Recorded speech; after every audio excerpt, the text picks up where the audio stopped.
Monseigneur, vous en avez pensé quoi de cette journée? Très belle journée, Souvenir de même s'il a Bretagne. plu. Ça fait partie de la Bretagne, la pluie. Oui, ça je le savais. Cette petite interview exclusive du prince Albert de Monaco, c'est Kevin qui l'a décroché. Il n'a que 18 ans et grâce à ce genre d'exploit, ce jeune breton est devenu une star locale. Le jeune homme est prêt à tout pour intégrer une école de journalisme et devenir grand reporter. Mais pour l'instant, il n'a ni la formation ni le diplôme, alors il a décidé d'y aller au culot. C'était vraiment un peu un jeu entre le chat et la souris. Et donc à la fin, voilà, c'est quand il part, quand il repart là, juste vers son cortège que j'arrive à tendre le micro. C'était pour moi une belle façon de voir si j'avais un petit peu de crédibilité en étant qu'un simple étudiant, quoi. Pour mettre toutes les chances de son côté, Kevin n'a pas hésité à sacrifier ses économies. Il a ainsi dépensé 1 500 € dans du matériel professionnel. Là, je suis en train de préparer le matériel pour le reportage que je vais aller faire tout à l'heure. Bon alors, ça y est, t'es prêt à partir? Ah ouais, on se prépare. La détermination de Kevin fait la fierté de ses parents. Et ça nous fait plaisir, on est fiers de lui parce qu'il y va au culot, hein, et c'est incroyable. Hein. Il force un peu les portes, quoi. Forcer les portes, pour Kevin, c'est devenu une habitude. D'ailleurs, son prochain défi, c'est de réaliser un reportage sur le Festival des Vieilles Charrues, l'un des rendez-vous musicaux les plus importants de l'année, avec ses 80 concerts donnés en plein air. Kevin n'a ni carte de presse, ni accréditation, et surtout aucun piston. Mais il est bien décidé à décrocher des interviews d'artistes pour enrichir son book. Il va tenter de forcer un premier barrage. Pour aller au niveau de la sortie de la scène, non, c'est pas possible. Ah, vous avez pas d'autre badge que ça? Ah non, juste presse simple. Donc ça, vous pouvez la passer. On pourra pas passer? Merci, c'est gentil. Mais il en faut plus pour décourager Kevin. Notre apprenti reporter se dirige maintenant vers l'entrée située au pied de la scène, mais c'est loin d'être gagné. Ça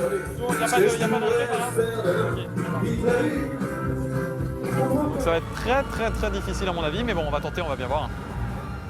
Avec une bonne dose de culot, certains ont réussi au-delà de leurs espérances. Jamel Debbouze, Cathy Guetta ou encore Bernard Tapie, ces trois célébrités doivent leur succès à cette arme infaillible qui leur a ouvert les portes de la télévision, de la jet set ou bien des affaires. Alors du coup, toi, t'as un petit ami? Ouais. Mais est-ce que ta copine en a un? Non. Donc si je te propose d'échanger nos numéros de téléphone, ça te pose pas de problème? Demander son numéro de portable à une inconnue, c'est carrément culotté. Vincent, lui, n'hésite pas à aborder les filles de façon aussi directe. D'ailleurs, avec son ami Alexandre, ils ont fait du culot leur métier en devenant coach en séduction. Le culot, c'est quelque chose qui s'apprend, qui se développe et sur quoi il faut miser justement aujourd'hui. À l'époque où la concurrence se fait dans tous les domaines, hein, que ce soit à titre personnel, pour trouver une relation, pour trouver un job.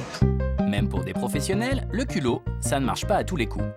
Je vais venir te parler tout simplement parce que je t'ai vu, j'ai bien aimé ton style et je voulais simplement te proposer de me revoir un soir dans la semaine si t'es dispo. Non, je suis désolée, j'ai déjà quelqu'un. T'as déjà un petit ami, bon, bah, je t'embête pas plus alors.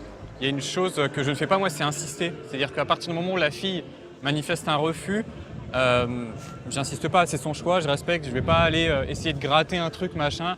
Je dis souvent que le culot, c'est un subtil équilibre entre le coup de génie justement et le ridicule. Bon bah mieux vaut pencher du premier côté que de l'autre, ça c'est une évidence. Alors, quand le génie prend le pas sur le ridicule, ça marche. Je viens de te croiser, je suis avec des amis, je peux pas rester très longtemps. Mais je t'ai vu et j'ai beaucoup aimé ton style et je voulais te proposer de me revoir un soir si t'es dispo. Ça marche. Être culotté, cela peut donc s'avérer payant, mais encore faut-il en maîtriser toutes les subtilités. Pour Philippe Gabilliet, professeur en comportement organisationnel, le culotté doit faire attention à ne pas en faire trop. Le culot sans rien derrière. Le culot sans talent. Le culot sans qualité humaine. Le culot sans compétence. Je dirais, non seulement ça servira à rien, mais c'est pire que ça. Ça peut s'appeler se griller. Et du talent, Absatoussi, 31 ans, en a. Il y a 7 ans, elle décide de créer son premier institut de beauté sur l'île Saint-Louis à Paris. Mais les premiers jours sont difficiles, personne ne franchit le pas de la porte et elle n'a pas un sou en poche. Alors, elle décide de prendre les choses en main et de se faire connaître en tentant le tout pour le tout. Je me suis dit, je vais appeler des copines, on va débarquer quelque part, un lieu prestigieux, sympa, où il y a plein de gens qui pourraient être intéressés par mon concept. Absatou choisit donc de débarquer à l'improviste dans l'ancien club de Cathy Guetta. Amusée par son audace, la reine de la nuit décide de laisser rentrer Absatou et ses amis qui portent tout un t-shirt aux couleurs de sa marque. On voulait être tout habillés de la même façon et débarquer dans un lieu, faire impression que les gens se demandent tous mais qu'est-ce que c'est que ça? Qui sont ces femmes si belles? et où vont-elles? Voilà. Et c'est comme ça que j'ai décroché mes premiers clients. Depuis, le succès va grandissant et son 17e institut vient de voir le jour. À la tête de 150 employés, la jeune femme est devenue une des entrepreneuses les plus influentes du moment. Une belle réussite pour cette fille d'immigrés partie de rien. Moi, quand j'ai démarré, j'avais rien à perdre. Je veux dire, j'avais tout à gagner. Hormis le culot, rien ne m'aurait permis de réaliser mon rêve. Voilà, j'ai été déterminée à changer de vie. C'est la première fois que vous venez? C'est aussi le cas de Kevin que nous retrouvons au Festival des Vieilles Charrues. Le jeune homme veut couvrir l'événement pour montrer qu'il n'a peur de rien et prouver sa détermination. Voilà, à mon avis, ça va pas tarder.